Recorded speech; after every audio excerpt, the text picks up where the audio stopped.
Wuthering Heights by Emily Brontë.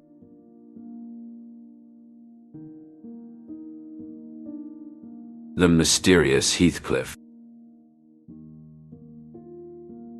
The cold wind howled around Wuthering Heights as Mr. Lockwood approached the ancient manor, a relic from the early 19th century nestled against the moors.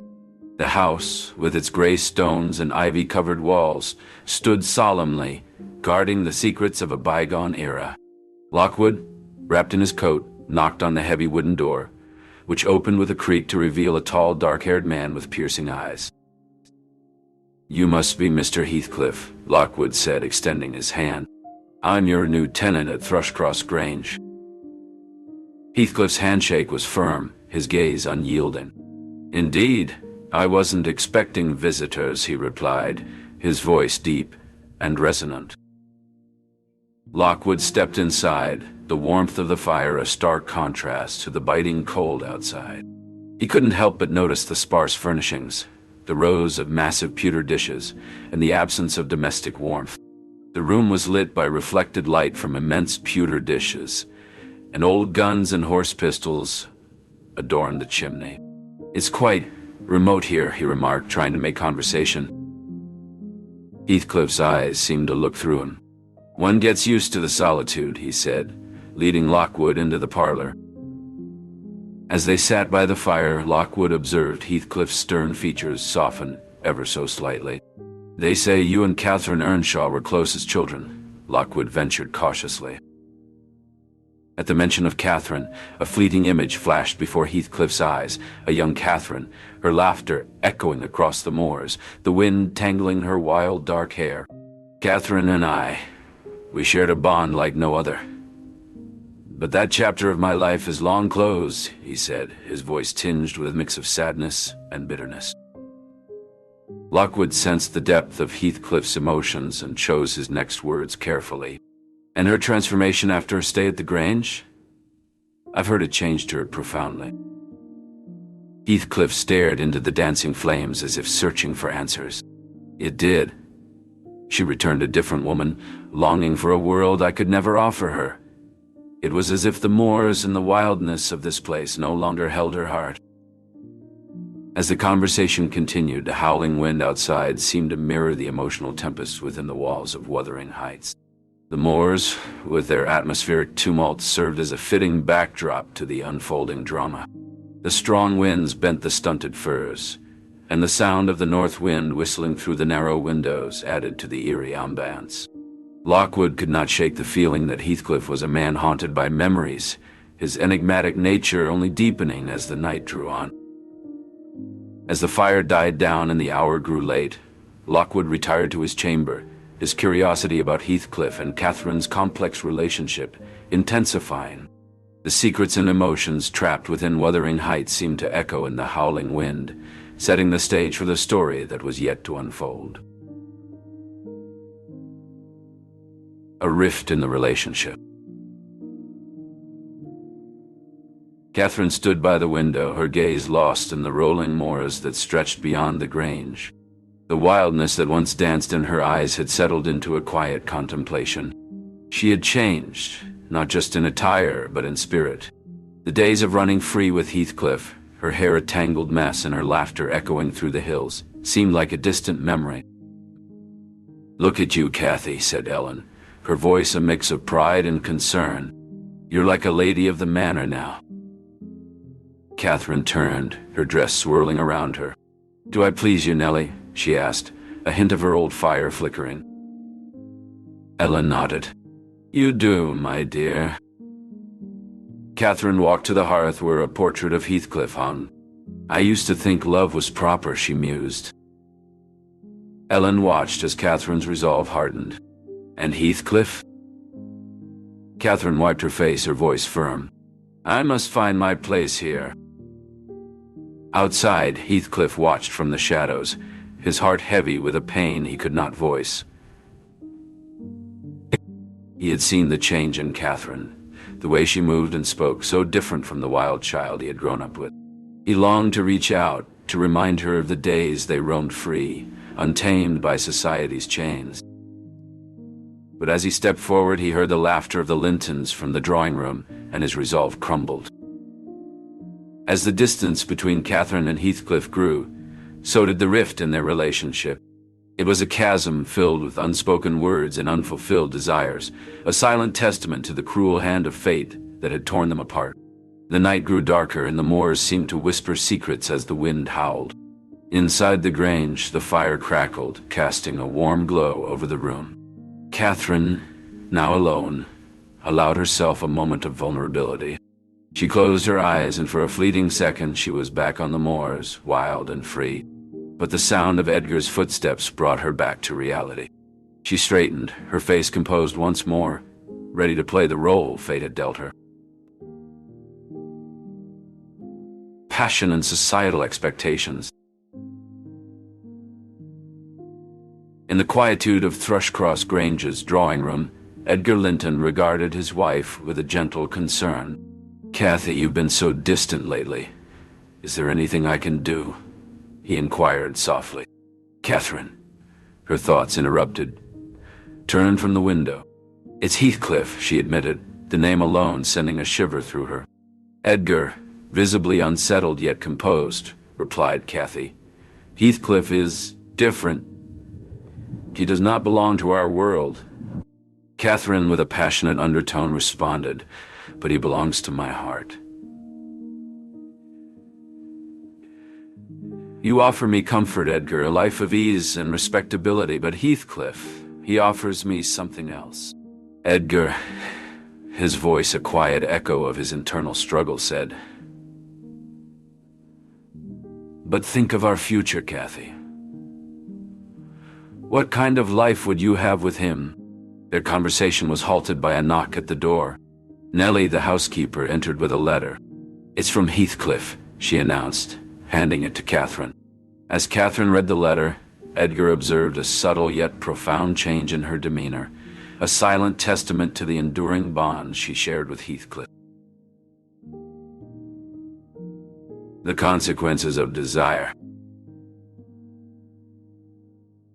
Catherine lingered by the window of Thrushcross Grange, her gaze lost in the untamed moors that rolled endlessly before her. These lands, caught in a perpetual dance with the winds, were a stark reminder of the tempest within her soul. She had made her choice. Edgar Linton, a man whose genteel nature promised a life of serenity and esteem, over Heathcliff, the embodiment of her wildest passions. Yet the certainty of her decision wavered with each day. The gravity of her choice a silent burden upon her heart. "Edgar is the epitome of kindness and affection," she murmured. "A mantra to quell the rising tide of doubt. A life with him guarantees comfort and honor."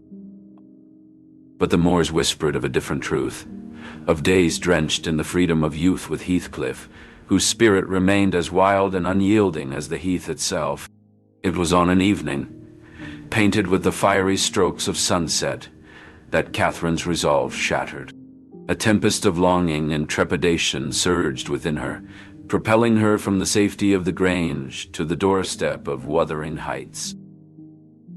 The ancient door groaned open, its echo a somber prelude to the silence that awaited her. "Heathcliff?"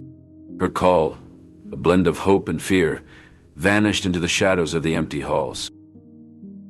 Ascending the staircase, her heart a tumult of tumult. Anxiety and longing, her hand trembled as she pushed open the door to Heathcliff's room. The air within was heavy with the weight of memories, each one a testament to the bond they shared. Catherine's eyes welled up with tears as she beheld the space that had once been their sanctuary, now a haunting reminder of all that could never be. She collapsed onto the cold stone floor, overcome by the crushing realization of her mistake. "I chose wrong," she sobbed, the storm raging outside mirroring the turmoil within her heart. "Oh, Heathcliff, what have I done?" The hours ticked by, each one a slow march toward despair. Catherine finally mustered the strength to rise, her face streaked with tears, her spirit broken. She made her way back to Thrushcross Grange, the darkness closing in around her like a shroud. Edgar paced the drawing room, his brow furrowed in concern. When Catherine finally appeared, disheveled and distraught, his expression softened into compassion. "Catherine, my love, what has happened?" he asked, rushing to her side. "I went to see him, Edgar," Catherine replied, her voice barely above a whisper. "But he's gone, and I fear he may never return." Edgar's face hardened, his eyes clouding over with a mixture of sadness and resentment. "Heathcliff has always been nothing but trouble," he said, his voice tinged with bitterness. "You must forget him, Catherine. He's not worth your tears." But Catherine knew that forgetting Heathcliff was an impossibility. He was etched into her soul, a part of her as essential as the air she breathed. As the days turned into weeks, Catherine's health began to decline. The spark that once lit her eyes dimmed and her laughter faded into silence. She moved through the days like a shadow, her once vibrant presence now just a whisper in the halls of the Grange. Edgar watched helplessly as the woman he loved retreated further into herself, a prisoner of her own heart's desires. Manipulation and turmoil. Linton Heathcliff, a sensitive soul, suffered immensely under his father's manipulation and emotional abuse. Heathcliff, driven by his bitter past and thirst for revenge, used his son as a pawn without regard for Linton's well-being. Linton's memories were filled with the terror of his father's wrath. He recalled the cruel words and actions inflicted on his cousin Catherine as a stark reminder of Heathcliff's capacity for cruelty. "You see the consequences of displeasing me, Linton," Heathcliff had whispered menacingly. The fear in his eyes was unmistakable. The helplessness Linton felt as he witnessed Catherine's trembling form haunted him. He knew his father was capable of unspeakable acts, and this knowledge instilled a deep sense of dread within him. Over time, Linton became ensnared in Heathcliff's manipulative web. The lively boy faded into a pale, frail shadow, his health declining under the weight of his father's demands and emotional blackmail. Confined to the house, too weak to venture out, Linton's once vibrant spirit was extinguished. During secret meetings with Catherine, Linton confided in her. "I wish I could be stronger, but father controls me. He threatens to keep me locked up if I don't obey," he whispered, his voice filled with guilt. Catherine's heart ached for her cousin, seeing the fear and guilt in his eyes. She felt powerless against Heathcliff's grasp, but urged Linton not to give up. "We'll find a way to free you from his control," she promised. Days turned into weeks, and Linton's condition worsened. He became increasingly dependent on his father, too afraid to defy him. Heathcliff's manipulation had eroded Linton's self-worth, leaving him with deep-seated feelings of insecurity and self-doubt. "I'm a coward," Linton muttered, his eyes downcast. "How can I stand up to him? You must despise me, Catherine." Catherine's heart broke at his words. She saw the turmoil and pain etched on his face and longed to offer him solace. "You're not a coward, Linton," she replied gently. "Your father twists things, but we won't let him win. We'll break free from his hold." Little did they know that Heathcliff's schemes were far from over. As his plans progressed, the manipulation and turmoil would intensify. Linton's fragile state made him even more vulnerable to his father's control, and the once happy boy now lived in constant fear, trapped in the emotional turmoil orchestrated by his father. Heathcliff's intentions were twofold: to gain control of Wuthering Heights and Thrushcross Grange, the two main estates, and to exact revenge on those who had wronged him in the past. His desire for retribution consumed him, and he would stop at nothing to see his plans through. The impact of his actions would be profound, leading to emotional upheaval, broken relationships, and the downfall of several characters. The manipulation and turmoil experienced by Linton were just the beginning. As Heathcliff's schemes unfolded, the web of deceit and control tightened around him, and the fragile boy found himself ensnared even further. A strained relationship. Catherine's secret correspondence with Linton had been going on for weeks. She would often sneak out of Thrushcross Grange to meet him, exchanging letters and whispers in the dead of night. Their relationship was complex, with Heathcliff using Linton to serve his own purposes, manipulating him through fear and coercion. As Catherine made her way back to Thrushcross Grange, she felt a sense of unease. Her interactions with Linton were complicated, marked by the external pressures and conflicting loyalties that surrounded them. Ellen Dean, the housekeeper at Thrushcross Grange, watched the drama unfold with concern. She had grown fond of both Catherine and Linton and worried about their well-being. She tried to mediate between them, advising Catherine with care. "Catherine, dear, you need to be careful," Ellen warned. "He's not good for you." But Catherine was resolute. She believed Linton needed her, and she was determined to help him, despite the potential cost to her own well-being. The relationship continued to be challenging, with secret meetings filled with whispers and glances that conveyed their complex emotions. Yet Catherine remained steadfast in her resolve to support Linton, even as the dynamics around them grew increasingly fraught. Despite the turmoil, Catherine's commitment to Linton never wavered. She continued to meet him in secret, their clandestine encounters a testament to the strength of her resolve. Ellen, ever watchful, maintained her stance as a silent guardian, her presence a constant reminder of the delicate balance they all tread. The relationship between Catherine and Linton, though fraught with challenges, persisted, a quiet rebellion against the forces that sought to divide them. Catherine's loyalty to Linton was unwavering, a beacon of hope in the shadow of Heathcliff's influence. A cycle of cruelty. In the dim room of Wuthering Heights, Heathcliff sat, his eyes mirroring the flickering fireplace. The walls reverberated with memories, each a stark reminder of the cruelty he'd endured and inflicted. "Revenge is a dish best served cold," he muttered, recalling Hindley's humiliations and familial betrayals. His heart, once warm, had turned to stone, fueled by a burning desire for retribution.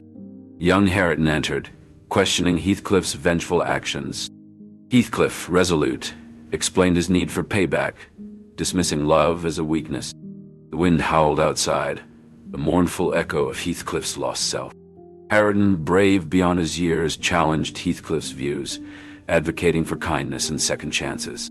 For a fleeting moment, Heathcliff's mask of vengeance slipped, revealing a glimpse of his buried humanity. But it was quickly replaced as he dismissed Hareton's beliefs as naive. With those words, Heathcliff rose, a prisoner of his ghosts and his relentless cycle of cruelty. A glimmer of hope. As the sun began to set on Wuthering Heights, a sense of tranquility settled over the estate.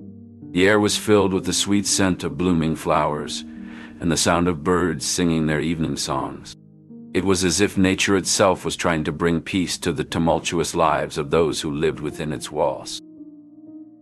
In the garden, Cathy sat with Hareton, watching the sky turn pink and orange. She had taken it upon herself to teach him how to read, and he was making slow but steady progress. As they sat together, Cathy gently guided Hareton's hand as he struggled to form the words on the page. "You're doing so well, Hareton," Cathy encouraged, her eyes shining with kindness. "You'll be reading like a pro in no time." Hareton looked up at her, his face set in determination. "I want to make you proud, Cathy," he said, his voice rough but sincere. Cathy smiled and leaned forward, her hair falling around her face like a golden curtain. "You already do, Hareton," she whispered. "You already do." As they sat together, Heathcliff watched from a distance, his eyes narrowed in observation. He had always known that Cathy had a special gift for bringing people together, for healing the wounds of those around her. And now, as he watched her with Hareton, he saw a glimmer of hope that he had not seen in years. Perhaps, just perhaps, there was a chance for peace to come to Wuthering Heights after all. Later that evening, Heathcliff stood beside Cathy on the edge of the moors. The wind whipped through her hair as she gazed out at the landscape. "Do you remember when we first met, Cathy?" Heathcliff asked, his voice filled with a mixture of sadness and nostalgia. "You were so full of life, running wild across these moors." Cathy smiled, her eyes glistening with unshed tears. How could I forget? You were the only one who could ever keep up with me. Heathcliff chuckled, his eyes fixed on the horizon. Those were different times, my love, but some things remain unchanged. Kathy shivered, feeling the depth of his words. As they stood there, enveloped by the fading light of day, Kathy felt a sense of hope and resilience. Despite the turmoil and pain they had endured, their bond remained a constant source of strength.